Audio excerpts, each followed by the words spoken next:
જય સ્વામિનારાયણ.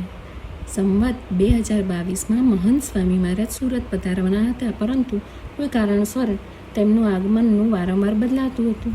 તેથી સુરતના સંતો હરિભક્તો તેમની કાગડોળે રાહ જોઈને બેઠા હતા.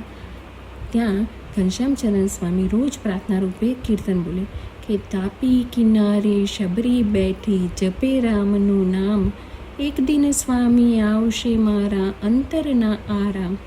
થોડા દિવસ પછી જ્યારે સુરત સ્વામીશ્રી આવ્યા, એટલે કે મહંત સ્વામી મહારાજ આવ્યા, ત્યારે ઘનશ્યામચરણ સ્વામીના સાથેના સંતોએ તેમને આ પંક્તિ યાદ કરાવીને કહ્યું કે જે તમે બોલો છો તે સ્વામી આગળ બોલો. એટલે તેઓ બોલ્યા.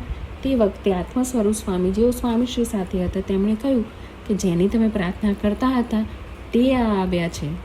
એટલે ઘનશ્યામચરણ સ્વામી કહે, ઓળખાય તો, સામે જ બેઠા છે, પણ ચિનાઈ કાગળ જેટલો પણ અંતરાય રાખે તો ન ઓળખાય, કામ ન થાય. ત્યારે સહજતાથી મહંત સ્વામી મહારાજ બોલી ઉઠ્યા, ચિનાઈ કાગળ એટલે દેહ ભાવ. કેટલો સુંદર મર્મ કહ્યો. જય સ્વામિનારાયણ.